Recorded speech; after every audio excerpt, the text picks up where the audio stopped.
And so the celebration begins. Okay. Now, as Shelanie mentioned, there are 4 cups of wine traditionally, although they're not usually full cups of wine.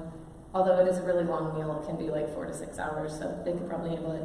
But in our case, we have grape juice, and we pre-filled your first cup because I wanted you to know that when we drink the cup, we're going to drink the whole cup each time. It's symbolic that we're taking in the whole cup. And so we did not fill your whole cup because that's a lot of grape juice. And we got 4 of them coming. And so the first thing we're going to do is we're going to take the cup of sanctification, the first cup Shelanie told us about, which we all, as believers, must drink in order to be saved. And so this first one is poured for you and for me. But again, I just wanted to show you so that when you fill your cups for the next one, you know how much you're going to have to be drinking. Okay? And so we will pray the blessing over this cup. This blessing is sung. So I will sing the blessing over this cup for you, and then we'll take this cup together. Baruch atah Adonai Eloheinu melech haolam borei pri hagafen. Amen. Just blessed are you, O Lord, our God, King of the universe, who brings forth the fruit from the vine. I'm going to take the cup.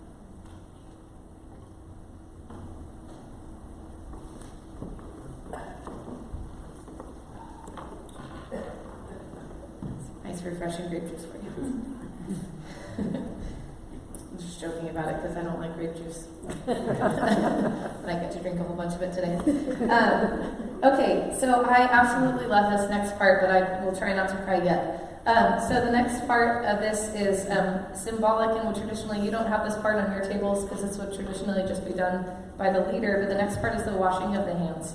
So the leader of the Seder would symbolically wash their hands to symbolize that they were purified and could then be able to lead everybody through this meal. So as I symbolically do this, I want to explain that when this happened at the Passover that Christ led with his disciples, Christ was leading the Passover. But Christ was already pure. He didn't need to be cleansed or sanctified, and so there was something different that he did that we sometimes don't see in context of what was happening.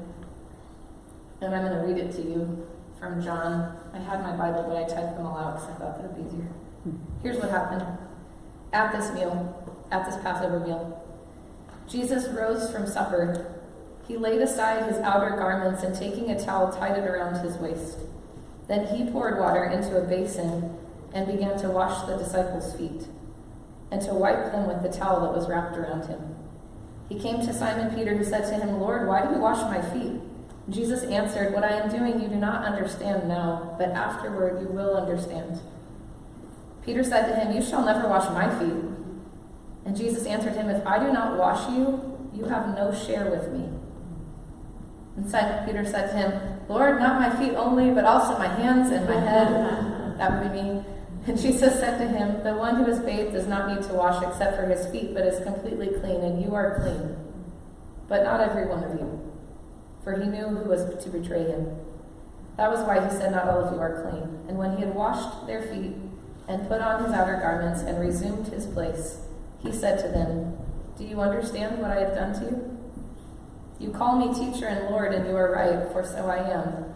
If I then, your Lord and teacher, have washed your feet, you also ought to wash one another's feet." I just wanted to read that for you because I think we know that story, but I don't think we always know when it happened.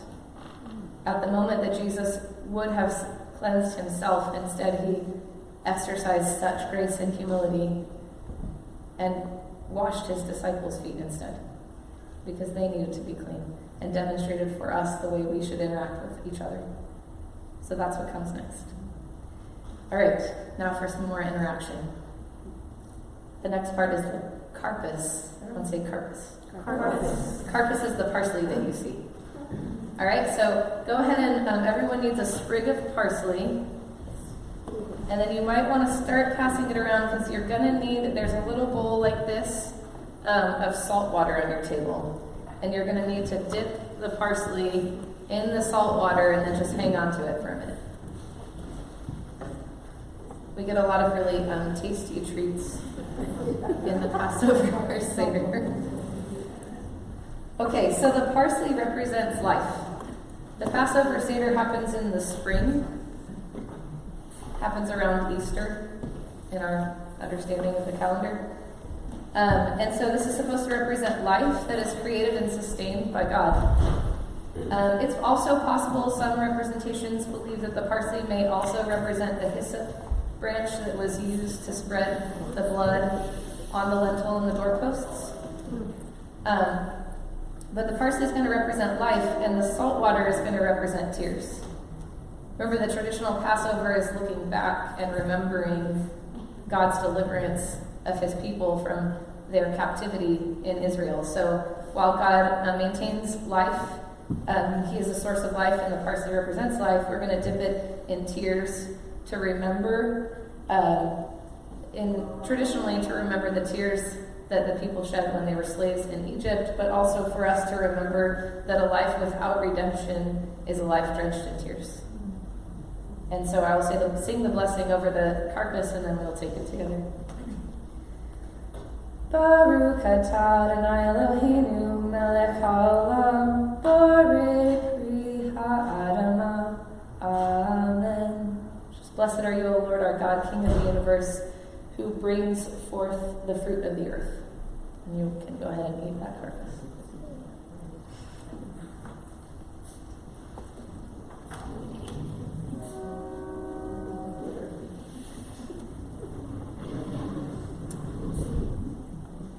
Yeah.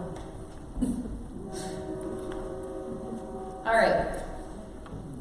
So the next part of the meal, if we were like traditionally celebrating Passover right now, the person who would perform this next portion would be Benjamin right there, because he is the youngest person in the room to my knowledge. However, I am not going to have Benji perform this part because I don't think he knows the song in Hebrew, although I think he is more than capable of learning it because he's really good with languages. But traditionally at this point in the meal, as I mentioned, the Passover is a family celebration. And so the husband, the father, he's going to lead most of it, but we already saw the role for the wife, several roles for the wife. And at this point, there's a really special role for the children. And at this point, this part of it is reserved for the youngest child. And so this part is called the Manishtana, which means the 4 questions. So at this point, the youngest child would get up and recite these questions to the father, and we see this in Scripture. We see this, that the Passover is set up as a memorial, and that when your children ask you why we're celebrating, you will answer. And so we see that this is established in Scripture. And so the child is going to recite, and it sounds traditionally like a chant, but when I learned this a long time ago, I learned it as a song rather than the kind of chant. Both are used, and so this one is longer, but I'm going to sing it to you, and then I will tell you what it means. Bear with me. I'm kind of losing my voice a little bit. Really convenient for today. But again, this is called the Manishtana, which is the 4 questions, and it starts with how different this night is from all the other nights, or why is this night so different from all the other nights.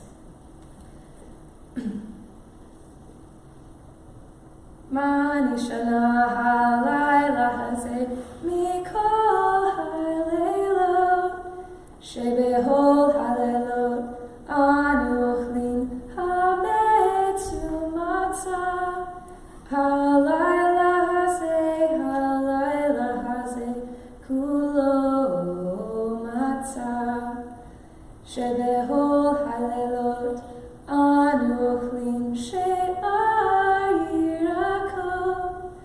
Halayla hazeh, maror, shebechol halelot, ein anu matbilin afilu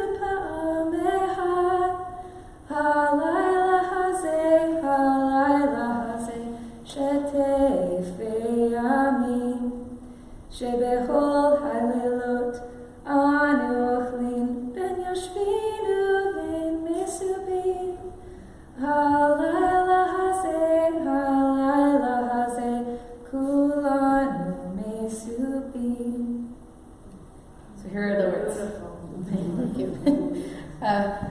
It's like super cool when you hear a little kid sing it. It's like the best.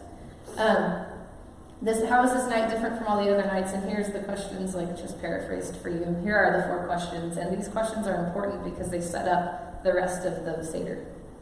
The questions are, on all other nights we can eat bread or matzah. Why on this night do we only eat matzah? On all other nights we eat all kinds of vegetables. Why on this night do we only eat bitter herbs? And they are bitter, just so you know. On all other nights we don't dip our vegetables at all. Why on this night do we dip them twice? And on all other nights we eat our meals sitting or reclining. Why on this night do we recline? So those are the 4 questions. And the rest of the Seder is the Father answering the questions, which explains the rest of the story. This next part is one of my absolute favorite parts. Okay? And we get to start eating especially delicious things. Okay. I love this part so much. So you don't have this on your table. I have it on mine because, as I mentioned, we're pretending you're an extension of this table, okay? This bag right here is called a matzah tash. This says matzah. It's just called, tash just means bag, and matzah means bread, so it's a bread bag. All right, so this is a matzah tash. It's the bag for the matzah. All right, but there's something significant, and this is not made up by believers. This is traditional Jewish custom that they can't explain. Okay? This bag has 3 compartments in it, and each compartment has 1 piece of matzah. And rabbis refer to this bag as the unity. 3 in 1. If you ask a rabbi what it symbolizes, there's debate. They all agree that it represents 3 in 1, a unity. Some of them will argue that it represents the unity of the patriarchs, Abraham, Isaac, and Jacob.